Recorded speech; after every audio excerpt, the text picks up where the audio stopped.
On behalf of all of my colleagues at LISC, let me add my welcome to Ray's. We thank you for being with us on what is really a momentous occasion. In many ways, tonight, as you will see, is about looking forward as well as looking back. And as all of you know, while much has been accomplished in community development, far too many of our people still live with conditions of blight, little employment opportunity, inadequate school and health care, and much else that is deeply dysfunctional. And this is vitally important, not only to the individuals and the families most directly affected, but to all of us, no matter where we may live or what our incomes may be.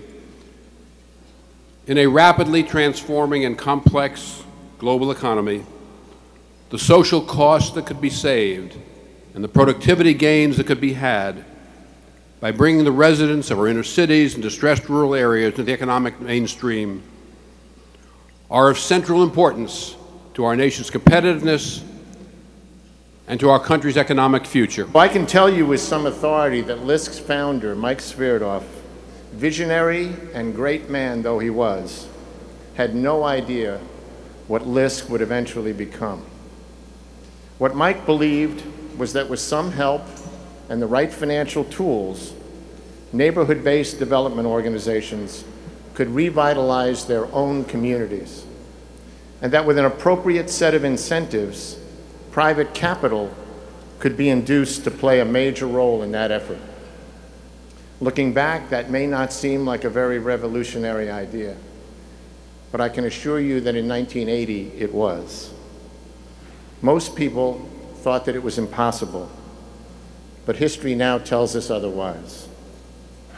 Mike set us on the course, but the truth is that when he retired in 1985, LISC was still a small, somewhat boutique-y operation.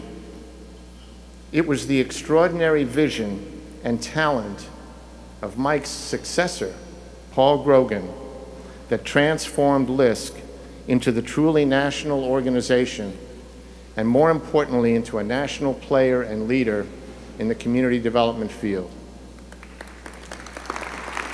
And now we have our Building Sustainable Communities National Program Strategy. This is, as most of you know by now, LISC's comprehensive approach to community development. And it is, in my estimation at least, arguably the most ambitious undertaking in LISC's history. We did not come to it easily or lightly. It just turns out that life simply doesn't permit the luxury of taking on its many challenges one by one in a nice, orderly fashion, especially if you live in an inner city neighborhood or a poor rural community. You can't expect new or renovated housing to revive a community if that community remains crime-ridden and the schools are failing and there's no place to shop or play. And in the same way, you can't hope to fix the schools if kids return home to dilapidated, unhealthy apartments and are surrounded by blight, unemployment, the temptation of crime and drugs, and a general state of dysfunction. Our belief and our approach is that you need to address all of these challenges in a comprehensive and integrated way. And what's more, you need to address them simultaneously. I can assure you this is not what we all had in mind in that little corner of the Ford Foundation 30-odd years ago.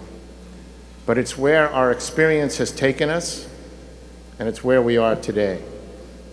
We've come a long way with this strategy, and we're making progress, despite the economic downturn and a very challenging political environment.